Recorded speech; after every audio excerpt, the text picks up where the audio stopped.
Hello, my name's Steve Comber and I'm the Head of Special Educational Needs and Disabilities Local Offer and Special Educational Needs Outreach for Kensington and Chelsea Council. I'm delighted to be welcoming you to this podcast about the Kensington and Chelsea Council supported internship programme. One of our council values is to ensure that we're always putting our local communities first. And part of our vision for children and young people with special educational needs and disabilities is to ensure that they have the support to develop the skills necessary for independence in learning, in work, and to have high aspirations for life. Our supported internship programme, which supports children and young people with special educational needs and disabilities to overcome any barriers to employment they may face through a range of short placements with teams across the council, which are supplemented by specialist job coaching support and a high quality education offer, is a great example of how we live our values and lead on delivering high quality outcomes for the residents that we serve. During this podcast, you'll be hearing from a range of people who are involved in the programme, including Kabir, a deaf young person who's been on the programme this year. Kabir will be signing during the podcast, and the voice of Kabir will be the voice of his sign language specialist, Fiona Smith. Can I bring in Kelly Ridge from Action on Disability, who's going to talk a bit about the role of job coaches and how they support teams within the council to host placements? So as part of our role as job coaches, we support young people in work experience placements. So they'll go into a department, they'll take on a role and develop their workplace skills and kind of get an idea of what the real world of work is like for them. The other area that we support with is developing work placements. So we support teams within the council as well as external employers such as the Design Museum and Nando's Restaurants, who we've built partnerships with over the years. We support their teams in developing a meaningful work experience for our young people. So we go in, we shadow some of their team, we get an understanding of what their roles are and what their service needs are that our young people can help with. We then work on things like task analysis. So we break down the tasks so a young person with learning difficulties is able to access and learn those tasks in a systematic way. And that will enable them to build those workplace skills for the future. So we've supported teams such as at the Register Office. For the past 2 years, they've been taking on placements there. And our experiences with them have been really positive, and it's been meaningful work because each young person that goes into their department has a completely different experience dependent on their interests and their needs. Yeah, thanks, Kelly. Our experience of working on the supported internship has been so positive. We in normal times we would have held a normal kind of work placement in the office, but it was really relatively easy to adapt this to become a virtual placement. And we meet on a weekly basis at the start of the week with the interns and the job coaches to check in, and we stay connected over Teams throughout the week. And I think it's just really enhanced our service delivery. It's enabled us to work closely with young people with special educational needs and disabilities. And I think everyone in our team would say that working with Kabir and other interns has enabled us to constantly learn and reflect and innovate. So Sarah, you've been involved in the programme since the very start. Do you want to speak a bit about your role in and registrars? So since I started in 2019, we've had 3 interns, Khalid, Simon and Ali. And it's been a great experience, not just for the interns, but also for the office and for me personally as well. So the interns get to see a really diverse office running, and they get to participate in the delivery of our service. So this could be anything from front of house, it could be ushering our weddings and civil partnerships, or even crunching data in the back office. It's helped the office really develop, I think, because so many staff have been able to mentor the interns. So, for example, our citizenship coordinator has been able to get the interns to work very closely with him. And he's really guided them and used their expertise. So he's used their skills, utilized what they're good at in terms of helping him run a whole section of our service, which is customer facing. For me personally, it's been a fantastic opportunity to work with young people with special educational needs. It forces me to think about what they need in a work environment, but it's also a challenge because it forces me to think about what's going to keep them engaged. And I've really enjoyed that part of it. So I've been able to be quite creative. For example, one of the interns, he wasn't sure about what he wanted to do in terms of his career in the future. So I gave him a little project and I asked him to interview everyone in the office about their career and about their choices when it came to work. And he really got stuck in, he loved it. He interviewed everyone and recorded them. And I think it gave him insight into, what he wanted to do.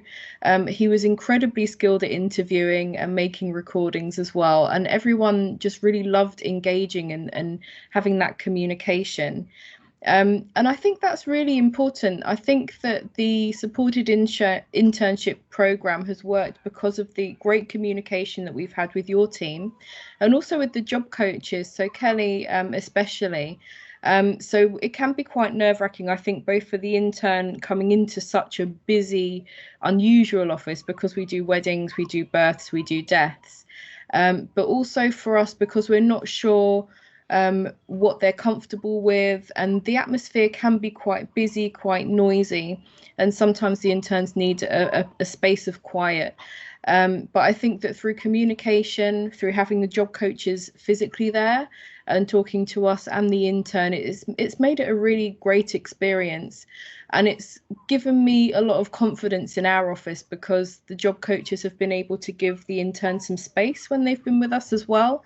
So they're happy to leave them so that they can get used to being in an environment without close supervision all the time.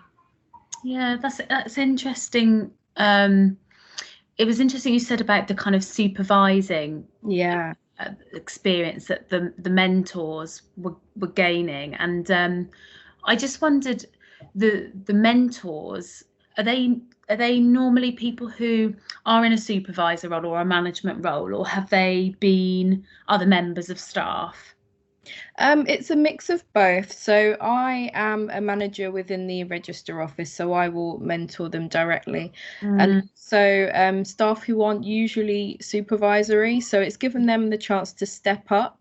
And they're using their experience, their wealth of experience in work, to show the interns what's possible, but also bouncing ideas off each other. So I spoke about sometimes the interns crunch our numbers for our key performance indicators, and sometimes we'll ask them to come up with their own method.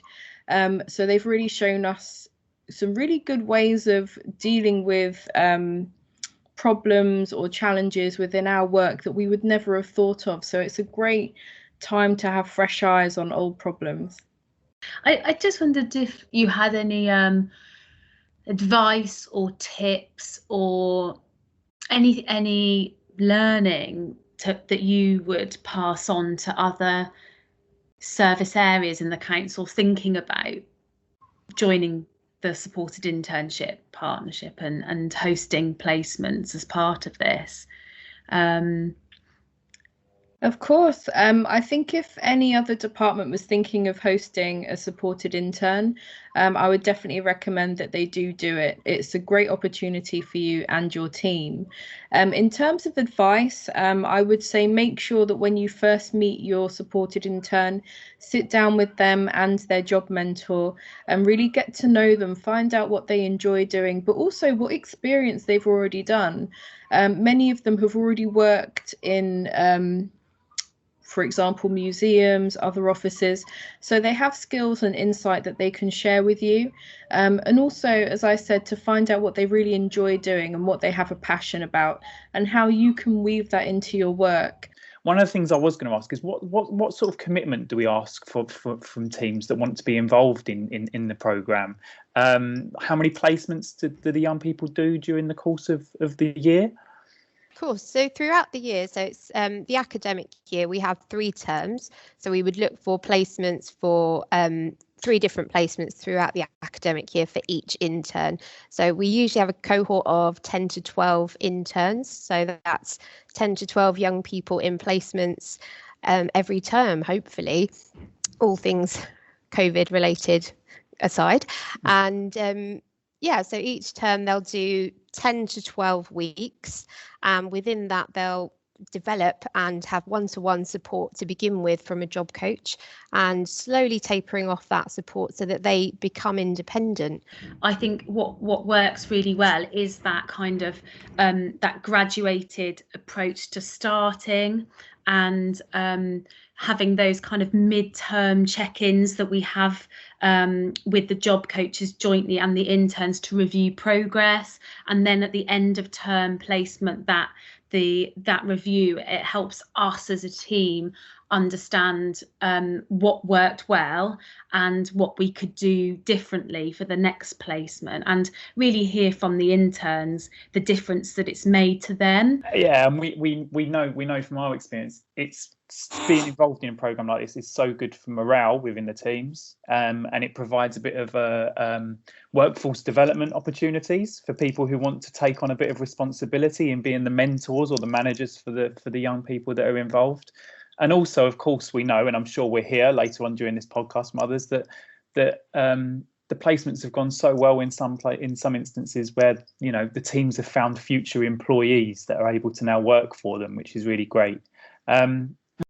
One of the things you mentioned, Rachel, was Kabir, who's been on placement with us at the SEND local offer team during this year, which has been a very strange year because of the COVID restrictions. But Kabir's been on placement with us, and I think we're going to have the opportunity to hear from Kabir now. I mentioned at the start of the podcast, Kabir is a deaf young person, so he'll be signing, and the voice of Kabir during this section will be the voice of his sign language specialist, Fiona Smith. So, Kabir. Yeah, well, my view, my perspective of this placement is that it's been very good. In fact, it's been fantastic. I really feel that I've had support from the staff and the students who've helped me a lot. I've used Google Docs, and that's been very helpful. And also with presentations and Teams, there's also Google Meet that I've been using. So the accessibility has been really good. So, you know, it hasn't really been a struggle. I mean, you know, because it's really been good that we have the resources to help, especially being deaf. And also having an interpreter has been really good because that's really developed my confidence. So I really do feel that I've learned a lot of things. I've had a lot of experience and example, you know, that can help me with my work. Well, the work that I've been doing has been quite a lot. I've worked on a spreadsheet with Rachel. And also with Kelly and Christian, you know, we've been working together as a team, been quite creative, building things. I've developed even my art skills as well as my IT skills. Also, time management is something that I've been working on. That's a skill that I definitely had to use in the spreadsheet. And also I worked on something called the Christmas calendar. And, you know, that was something that I really improved my skills for the future. Well, I really think that's something I could use for a future job. I was also quite, you know, creative with, you know, the website. That's probably, I would say that would be a favorite, you know, something that I could do for the future. I felt quite happy doing creative things. Rachel, did you want to come in? And I think we were just, the whole team, we were really impressed by the standard of work that you were producing. There wasn't a back and forth of feedback to constantly improve. The initial drafts, the initial work that you're producing was always to such a high standard, and it really it was that really enhanced our service delivery from my perspective. So I perhaps have a question for Kabir. I was interested in hearing about the support from your friends who are also with us. I think my question would be, how did you feel about coming into trying out working when you started on the programme? And how do you feel now about the idea of getting a job? Do you feel more well prepared to get a job now? I do feel that I can prepare for a future job.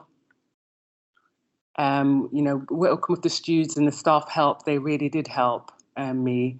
They sort of developed, getting the feedback, look at my weak spots, get a feedback on, whatever changes I needed to make. So that's what was good about it. So I did learn about a lot of things. Before, I would say it was pretty difficult.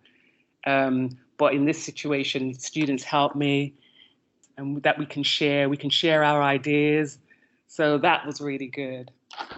It's really good to hear that journey that you've been on from joining the program to feeling more confident now. And that might be a good point to bring in Emdad, who is Kabir's dad, who I think can probably tell us a little bit about perhaps the journey towards coming onto this program, and kind of his view from the family's perspective of Kabir's involvement. Emdad? I'm really impressed that Kabir has developed such big things, and his confidence, skills, etc. I'm really impressed that hearing from Rachel and Kelly what Kabir has been doing. But as foster carer, we have been trying to give him that feeling that he has got a very good family, and whatever supports a child needs, we have tried our best. So I would say that as a family person, more or less now Kabir has developed, and we are very lucky that last year Kabir got married to one of our known girls in Bangladesh. Now she is here, and she is also very supportive for Kabir. And in fact, she learned simple BSL to support Kabir. So we are really happy, and now we are thinking that if Kabir could get a job, then we will apply for Kabir's accommodation to support him towards independent life. And I think what I get from that is that as a family, you've been really supporting Kabir towards his pathway towards independence as an adult, and I hope that being on the supported internship program is kind of part of the support for that pathway. I might ask Rachel perhaps to introduce the next little bit, because we want to talk about someone who was on the internship the first year we ran the internship. And as you know, the ultimate goal of the supported internship program is you do it for a year, and we support you as well as we can through to getting a job and getting employment. And I think we want to talk a little bit about Sally, who was with us on the first year. I think, Sally, you joined us wanting to get involved in some childcare activities, and you went and worked at one of our primary schools to get some experience of that.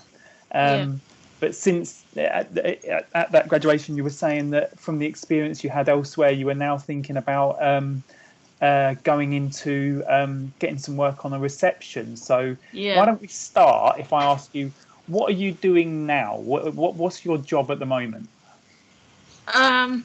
My job role is customer service. So basically, I'm working behind the reception. I help the customers. I deal with the customers who basically I help the customers to get the visitor badge on.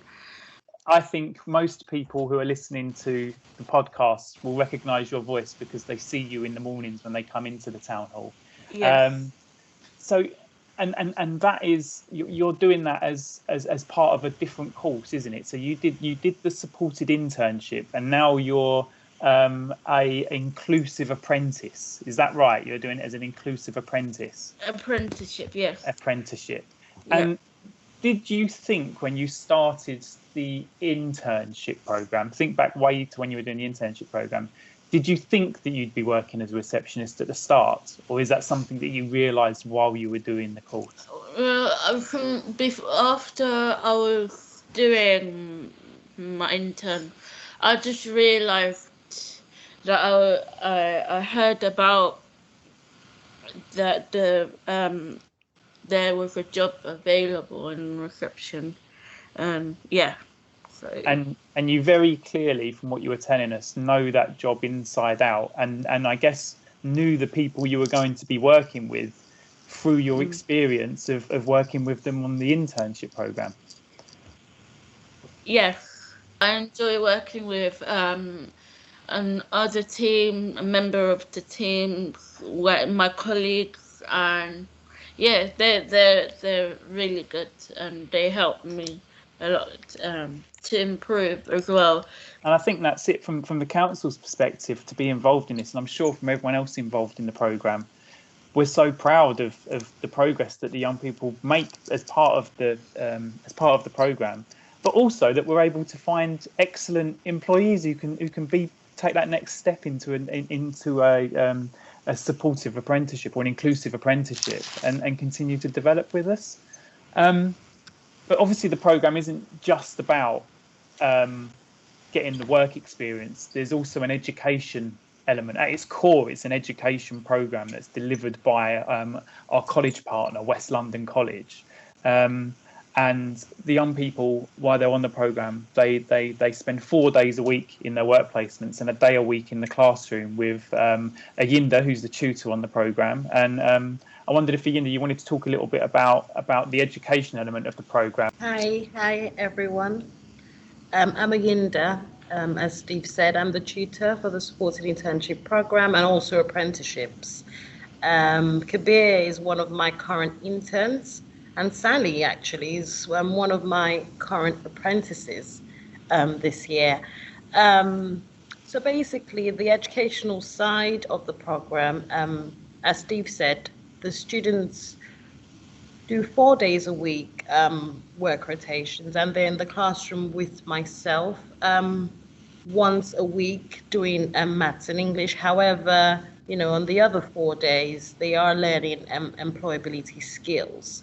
And the employability skills aspect is important because they learn the theory of work, which can then be used, in practice whilst carrying out their work rotations. Maths and English also is very important, as we know, they need to be able to do functional maths and English whilst, in the workplace, but also, they need it for life. We also tend to touch on the softer skills of students, helping them build their emotional resilience, helping them live a more independent life. And we've seen, great progression with, for example, Sally, who was with us now, she's become more confident. She's grown to, she's doing an apprenticeship program now, which is great. So that's one of the progression routes for the supported internship. But most importantly, the focus is employment. We did have 70% outcome on a typical, year, which was lovely. And it's worth saying, Ayinda, that when you look at the overall employment figures for adults with learning disabilities, achieving 7 out of 10 young people, 70% of young people, 80% of young people who are on this course getting employment almost straight after the course is an incredibly good outcome. And we obviously continue to work with the young people that need a little bit of extra support in order to achieve that employment outcome. And I think from our perspective, it's been great having you based in the town hall as part of kind of the fabric of the work that we do within the council, and you're kind of a fixture there now in your classroom in the Holland room, and I think what we want to do is to be able to continue to offer great placements across the council, and I think if anyone has been listening to this and feeling inspired about the work that we're doing and want to get involved, I think that Rachel Edwards is the person who you want to be seeking out to get involved with the programme, and Rachel will be able to work with Kelly and Ayinda to help you develop work placements to support people like Kabir and like Sally and help them to kind of take their next steps into adult life. I want to thank everyone for being involved in this conversation, particularly Sally and Kabir. It takes a lot of confidence to come and speak so openly and so articulately about your experiences on the programme, and to Emdad for taking the time to speak from the perspective of the family and how it supported your family. Okay, well that's been lovely. I hope it's been a really informative and interesting kind of introduction and insight into the supported internship programme. And as I say, if you want to know more, please do get in touch with us.